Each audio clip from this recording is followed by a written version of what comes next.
This is Laura Barrera with Your Main Concern, and you're listening to the Opportunity Project.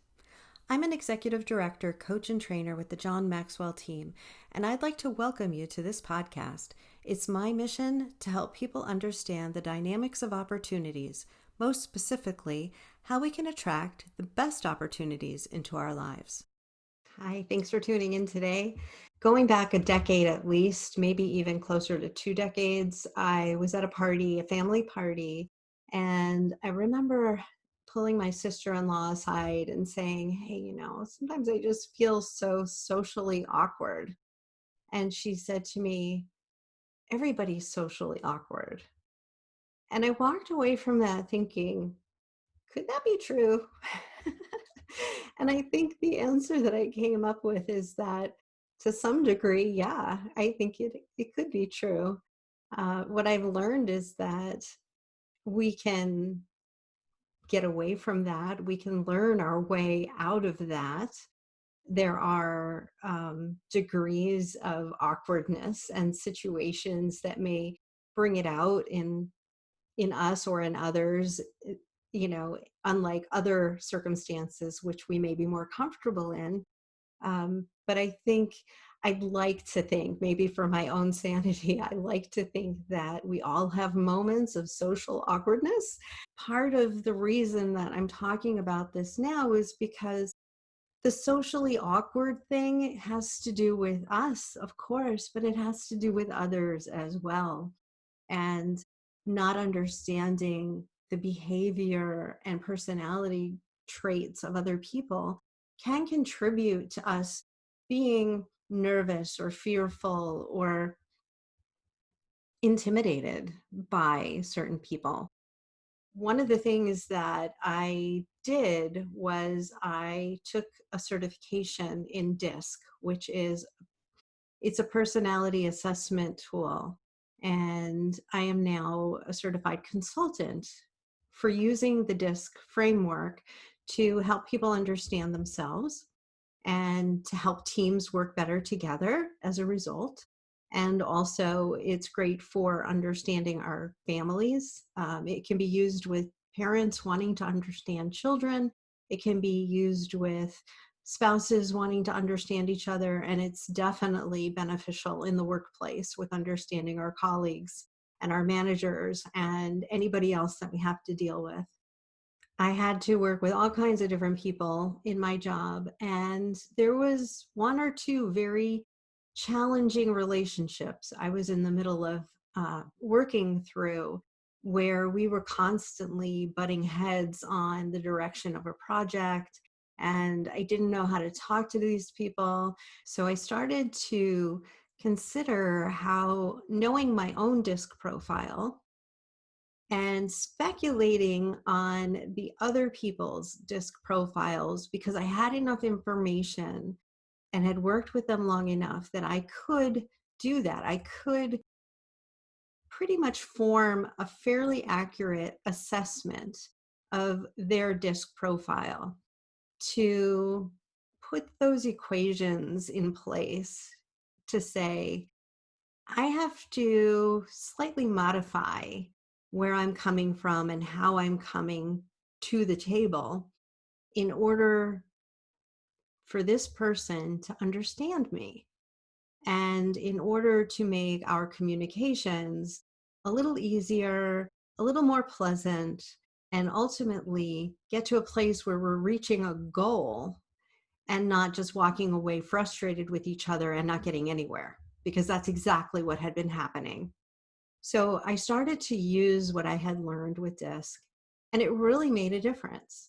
It really made a difference. And I guarantee you, nobody could tell that that's what I was doing.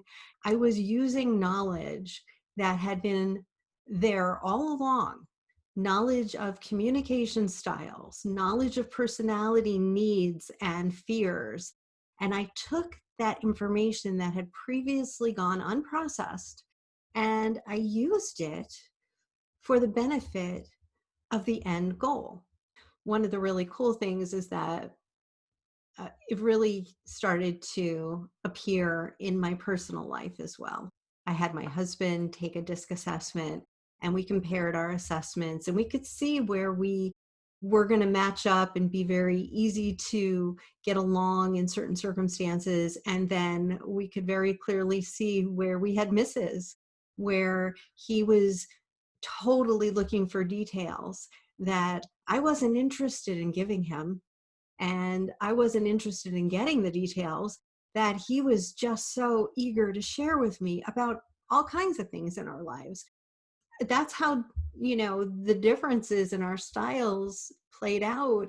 And yet we had so much overlap in other areas. It was just very interesting to take a look at that and to learn from it, and then to be able for both of us to use that information to communicate better. Now that I understand him, I know that if I want to talk about something important, I'm going to have to come prepared with the details for the questions that he's going to have. He's going to want to know things that I can come prepared with, and vice versa. He knows that if he wants to talk to me about something, all the research that he's done and all the details that he has, he's got to understand I trust him. I need very little of that laid out for me. I need to understand why he wants it, what the purpose is. And beyond that, you know, I'm going to hit a brick wall with too many details. Now, like me, you may have taken personality tests in the past.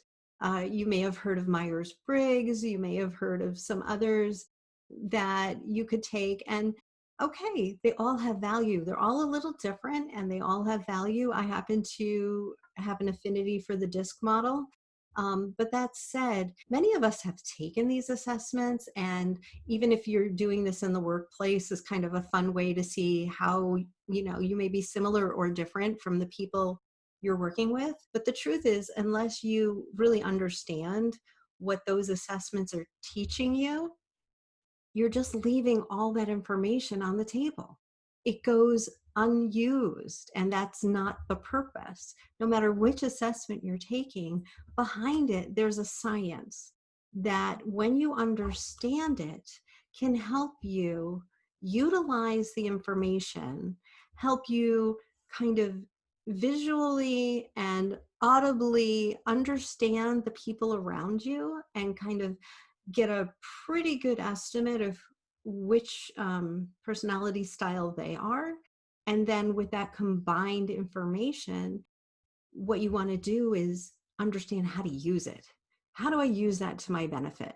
And that's what I do. I teach people how to use that information to make their communications easier and better and more fruitful and productive, so that at the end of the day, you're not as frustrated with people, because obviously you've got your act together. It's the rest of the world that's messed up. So that's what I wanted to talk about today, is how we can come to understand others and why we want to. Because really, if we don't take responsibility for the relationships we have and the way we're communicating with people, we have nobody to blame but ourselves when things fall apart. Yes, it takes two people. It takes two people to have a relationship. But if you are equipped with the information to ease a situation and make it better, then you have the responsibility to do that. And that's the beauty of this. It's empowering. Now, I've had people say to me, why should I have to change in order to get along with so and so? I'll tell you why. Because you want to. I'm just telling you that if you do want to have a good relationship with people, you have to take responsibility. You cannot make other people do that. However, when you take responsibility and you begin to augment your behavior, adjust your behavior, you can have these conversations like you've never had before. And it's so empowering to know that you were able to direct a conversation that in the past would have spiraled out of control and gone downhill really quickly. And you took control without anybody even knowing that this was happening. I'm talking about taking responsibility for information that's readily available that you're leaving on the table today, that when you pick it up and you start to use it, will make your life better, period. Now, if you're interested in learning about DISC, I am hosting an online webinar on Monday, November 23rd at 7 p.m. Eastern Time in the US. I will be teaching a really fun webinar on the 4 DISC personality styles, and we talk about the behavioral aspects of each style, what each style experiences as their primary fear, what each style experiences as their primary motivation. So if you'd like to join me, the link is on the screen. I will put it in the information below on my YouTube channel as well. You can join me live. And if you can't be there live, but you register, I will also send out a private link for you to view the replay at your discretion for a very short period of time. So for a limited time, the replay will be available. I'd love to have you join me, learn a little bit about DISC, and see if you can make use of this information. So again, starting with myself, I got real deep and I got real good at understanding my fears, my motivations, and where the boundaries of my comfort zone were and how I could get beyond them in a way that I could live with. I wouldn't say I got comfortable with getting uncomfortable, but I got uncomfortable in a way I could live with.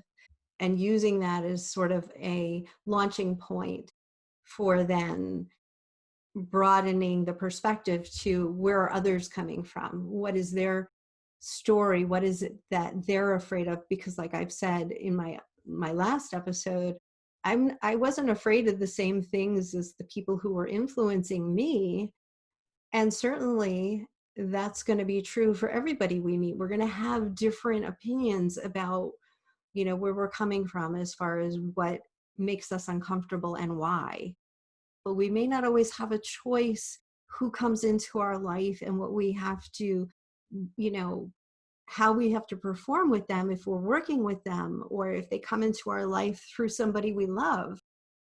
People come into our lives all the time. And so these techniques and these concepts can really help us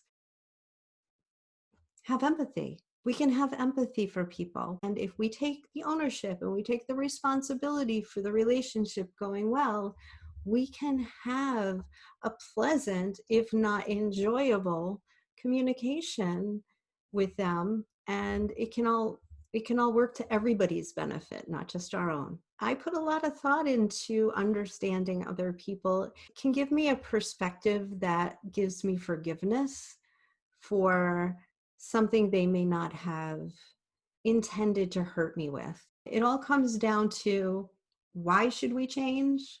Well, because we want to. If you don't want to change, I can't help you. So, that's something else to think on. But if you are interested in understanding others better, register for my webinar. And whether you can be there in person or not, I will send out the replay link to you, and you'll be able to watch that at your discretion. Or if you can join me live, that would be great. I would love to see you there, and you will be able to watch it again. In order to grow, we have to get uncomfortable. We have to move beyond those boundaries where we feel safe, and do it knowing that on the other side of that scariness, there's something good for us. If we're all in this together, let's try to make it as good as we can. Thanks for tuning in today. I wish you well.